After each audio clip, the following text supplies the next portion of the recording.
John, Coach just talked about how many good big men are in this league with guys like Oturu and Luke Garza and all those guys. How much of a challenge has it been on you, and how much have you been willing to accept that challenge so far through the season? Coach Freeman, who works with the bigs, has challenged me and Mike, not only during the games, but it always starts in practice.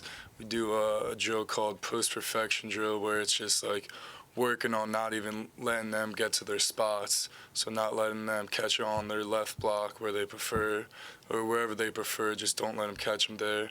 Don't make it comfortable. And I mean, it's a lot of hard work. I'm drained after the game trying to like keep them out of their positions and when they get in their ball screens and everything. I mean, it's a great league. Michigan, we play Teskey, who's another great big man. So I think it's a lot of fun. It's a lot of fun. I'd rather have a challenge than everything be easy. So.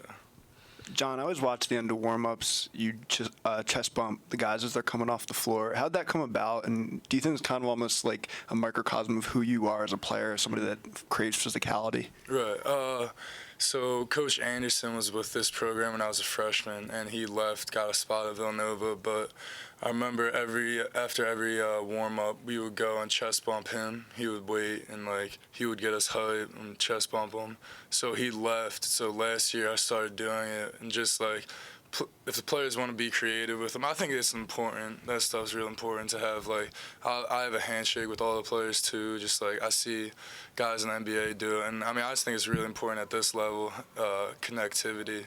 And so Isaiah doesn't want to chest bump. He wants to like do a dunk or something. Lamar wants to play football with me, so we have fun with it. John, I actually wanted to ask you about Coach Freeman. Pat said that he's had a tremendous impact on you and Mike. What can you speak to that impact he's had since he's gotten here? He joined us my sophomore year, and he's really good at building relationships. So I have a great relationship with him. I know I can come to him about anything off the court, on the court, and I think it helps because when he has to tell me the truth, I'll listen to him because I know we have a trusting relationship. So, I mean, I love Coach Free, and I think we've really grown from the start of the season to now. In your game, is there anything that specifically he's brought to it in the last 2 years? I think he's really helped me with finishing around the rim, just trying to like get touch. He always works on touch around the rim. It seems like the new setup with you starting and Mike coming off the bench has been productive for both of you. Why do you think it's working? God couldn't tell you. Just to switch things up, maybe. Maybe Mike likes coming in and being the energy boost, and I like coming off. It's really whatever works.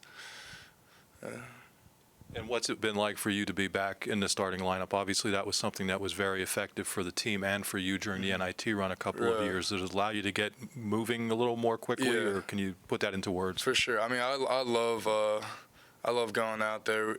There's a huddle right before we do a jump ball. Lamar will talk to us. Just that stuff like gets me excited. But I think it's working right now. And who knows, the formula might change in the future. So I'm just ready to accept whatever coach's role is for me. And Trent hasn't seen a lot of minutes, but what was the reaction when he blocked that shot late in the first half? Yeah, Trent's blocked my shot a bunch in practice, so when I saw him do it to someone else, I got pumped. I mean, we all love Trent. I'm pretty sure everyone came up and gave him a chest bump after he blocked the shot, so it was awesome to see. And he was an all-star in his role for that 2 minutes. It was fun. Pat was saying that game in, game out, doesn't win or loss. He's just a routine guy. Tries to keep things, level and the same from game to game, or day to day, I guess, after games.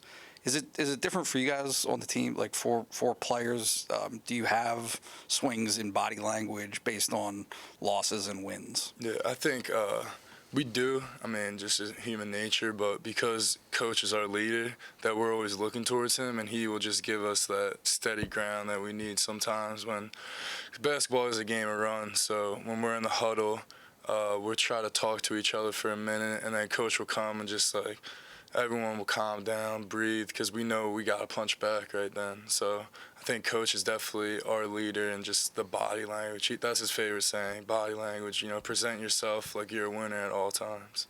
Does that change from year to year? Whether it's your freshman year or last year, is this year different? I think my body language, I think coaches has been the same. He's always looking to improve. He's on the self-improvement. But I noticed for me, my body language for sure has changed.